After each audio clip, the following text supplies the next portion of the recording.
old is this blade? Probably 200 years. Maybe a little bit younger.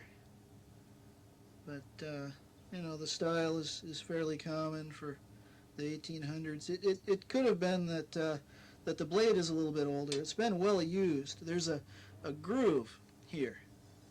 And normally that groove runs and stops short of the tip. Here it runs actually all the way out to the cutting edge. So this blade was longer. How much longer, I do not know. I would wager 3 or 4 inches longer. So this blade has been well sharpened. Again, these weren't characteristically hard, so they would have had to sharpen them many times. You can see the original cross-section is here, and you can see how much that's been shortened. So a fair amount, more than a 1/4 inch, has been removed from the cutting edge of this material, and the tip has been shortened considerably. The area of contact for most sword blades is right in about here. They call it the moment of percussion, or the sweet spot.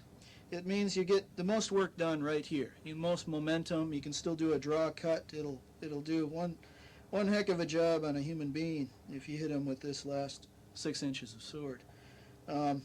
And again, you're getting the most leverage at that part, combining speed, the cutting edge, and a draw cut, and you can lay the opponent open very, very easily. But again, this has been shortened considerably.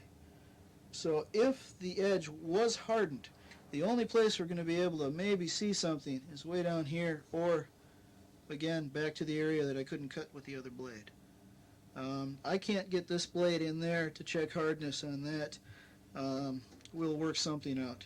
I'll see if I can remove the blade. I want to study the construction of the handle, which is why I haven't dissected it yet. That'll come later. But let's continue with the cuts here.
What's interesting about this one is this is the area where those 2 billets were welded. So from one corner over to the next is a continuous weld. It goes all the way through. Easy to see from this point of view. Again, I'm not sure if the camera's picking it up, but we will bend test this and see, one, how good this particular smith's weld was on this day. Also, we can see the recrystallization zone along the weld line for the Wootz, because after the bend test we can sample this and polish it and etch it and look at it under a scanning electron microscope and see what's going on. It'll be very interesting. But I believe this is 2 different ingots of Wootz, so it should have slightly different chemistry, different properties. It'll be just very interesting to find out about this. I'm not sure if anyone's ever analyzed the weld zone of a Wootz to Wootz weld, so it'll be very interesting. We might be able to find out what kind of flux they used, if there's any residuals left inside.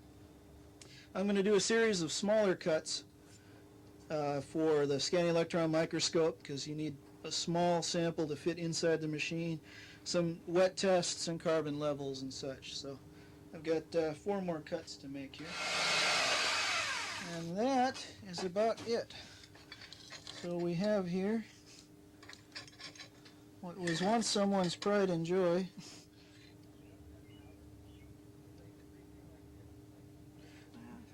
You can see the cross section of that fuller too.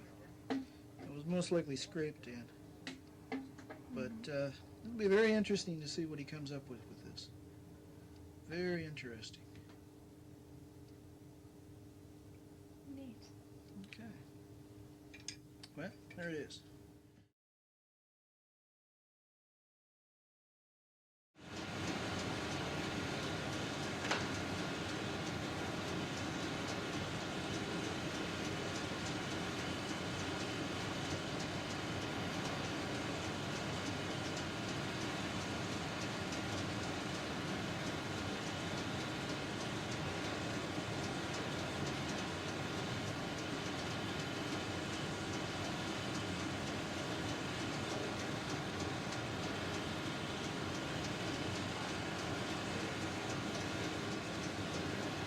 How you doing, Ted?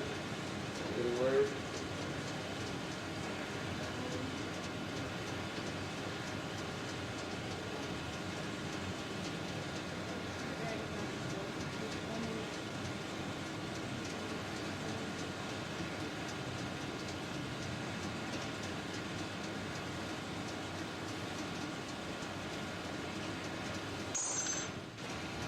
This one's going to take probably about as much time as the last one.